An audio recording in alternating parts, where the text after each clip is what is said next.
তৃতীয় দফায় বাদ রাখা 4 আসনে মনোনয়ন ঘোষণা করেছে বিএনপি। মঙ্গলবার গুলশানে খালেদা জিয়ার রাজনৈতিক কার্যালয়ে এক সংবাদ সম্মেলনে এই মনোনয়ন ঘোষণা করেন দলের মহাসচিব মির্জা ফখরুল ইসলাম আলমগীর। এবারের ঘোষিত আসনের মধ্যে রয়েছে সিলেট 5, নীলফামারী 2, ব্রাহ্মণবাড়িয়া 2 এবং নারায়ণগঞ্জ 4। সবকটি আসন বরাদ্দ পেয়েছেন শরিক দল জমিয়তে উলামায়ে ইসলাম বাংলাদেশের প্রার্থীরা।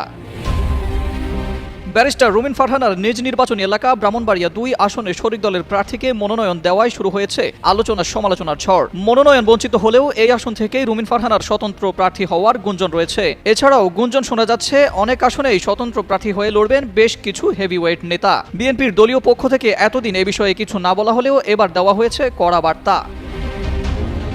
দলের সিদ্ধান্তের বাইরে গিয়ে জাতীয় নির্বাচনে স্বতন্ত্র প্রার্থী হয়ে প্রতিদ্বন্দ্বিতা করলে সংশ্লিষ্টদের বিরুদ্ধে সাংগঠনিক ব্যবস্থা নেওয়া হবে বলে জানিয়েছেন বিএনপির মহাসচিব মির্জা ফখরুল ইসলাম আলমগীর। মঙ্গলবার গুলশানে জমিয়তে উলামায়ে ইসলাম বাংলাদেশের সাথে আসন সমঝোতা নিয়ে আয়োজিত এক যৌথ সংবাদ সম্মেলনে তিনি বলেন, বাংলাদেশ নির্বাচনের দিকে এগিয়ে যাচ্ছে। প্রত্যাশা করি নির্বাচিত সরকার দেশকে কল্যাণের পথে এগিয়ে নেবে। তবে একটি মহল নির্বাচনের কার্যক্রমকে ব্যাহত করতে চক্রান্ত করছে বলেও অভিযোগ করেন তিনি আরো বলেন, আইন শৃঙ্খলা রক্ষায় সরকার ব্যর্থতার পরিচয় দিয়েছে।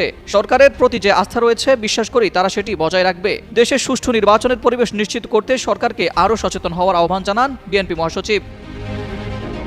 এদিকে বিএনপির সঙ্গে আন্দোলনে থাকা জমিয়তুল উলামায়ে ইসলামকে 4টি আসন ছাড় দেওয়া হয়েছে বিএনপির পক্ষ থেকে। এ সময় বিএনপির স্থায়ী কমিটির সদস্য সালাউদ্দিন আহমদ বলেন, অতীতে বিএনপির সঙ্গে যুগপৎ আন্দোলনে জমিয়তুল উলামায়ে ইসলাম শীর্ষস্থানীয় ভূমিকা পালন করেছে।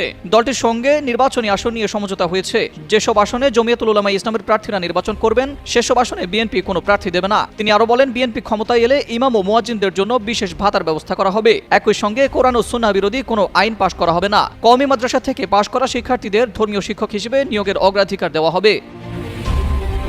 এর আগে গত 11 ডিসেম্বর ত্রয়োদশ জাতীয় সংসদ নির্বাচনের তফসিল ঘোষণা করেছেন প্রধান নির্বাচন কমিশনার এএমএম নাসির উদ্দিন। তফসিল অনুযায়ী আগামী 2026 সালের 12 ফেব্রুয়ারি বৃহস্পতিবার দেশের 300 আসনে জাতীয় সংসদের সাধারণ নির্বাচন অনুষ্ঠিত হবে। সেই অনুযায়ী প্রস্তুতি সম্পন্ন করছে রাজনৈতিক দলগুলো। আহমেদ ইমতিয়াজ, যুগান্তর।